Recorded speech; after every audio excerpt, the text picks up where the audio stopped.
Hi, this is Mary Kopczynski, the CEO of RegAlytics, with your update on this week's 42,377 regulatory alerts from 13,149 agencies. The regulator of the week is New Hampshire because that's where this insane RV journey has landed us.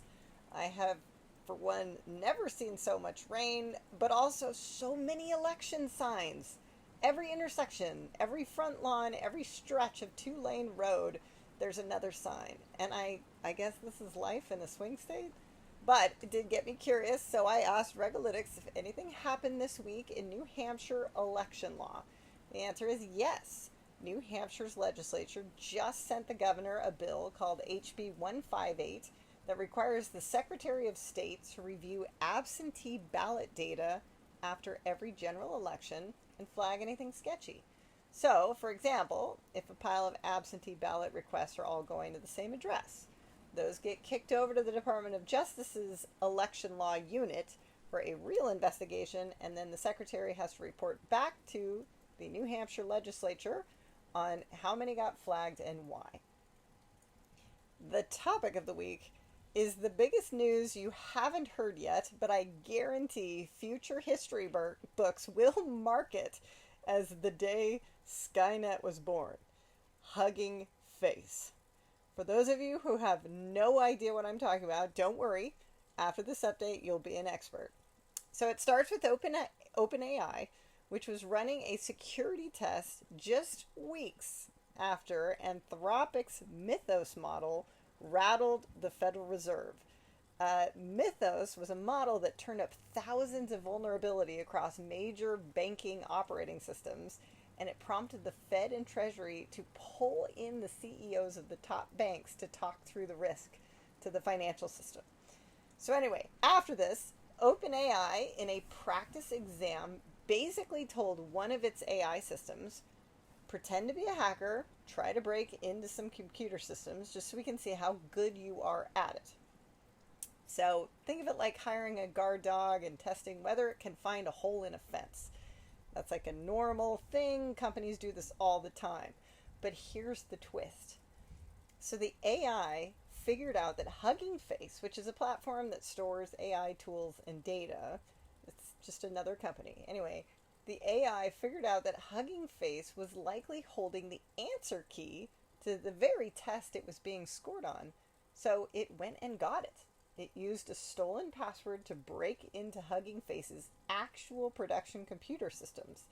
Nobody at OpenAI told the bot to do that. And in fact, nobody at OpenAI even knew that the bot had done it. Allegedly, right? You know, we're going to find out what really happened as it gets investigated. But it was actually Hugging Face's own security team that noticed the activity itself, that it looked weird, and it was unusual movement across their internal systems in a way that shouldn't have been possible. And here's a detail that surprised me. When their incident team tried to get help from some of the big AI models to analyze what had happened, the models refused to help because their safety guardrails couldn't tell the difference between an attacker asking those questions and a defender asking those questions. So even the good guys' AI security tools got in the way because they were set up to be too safe, if that makes sense. So when it comes to regulators, the Cloud Security Alliance, which is basically the industry group for cloud and cybersecurity standards, put together a post-mortem with input from Hugging Face itself and hundreds of security leaders. Their bottom line is this is the first publicly documented case of a fully autonomous end-to-end AI attack, and it happened because the AI was given a goal with essentially no boundaries, and it found the fastest path to that goal. Security be damned. Their recommendations are pretty concrete, so I highly recommend, if you're in this space, you should just read the report directly. My key takeaways were treat your AI tools and data sets as a genuine attack surface, like assumed everything is vulnerable.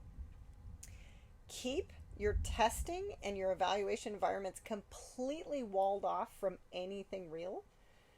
And then watch what your AI agents actually do step by step. Don't just wait for the end result. And then the other suggestion is to give AI systems the bare minimum access they need to do their job and nothing more. And then, of course, the obvious, which is rotate your credentials and your passwords regularly, because stolen passwords are still the number one way that all this stuff happens. So there's your advice from me, but really from the Cloud Alliance. But that's it this week for Regulalytics. We have the global supply chain of the world's regulatory alerts in one very easy to use place. If you need a solution for anything related to regulation, give us a call.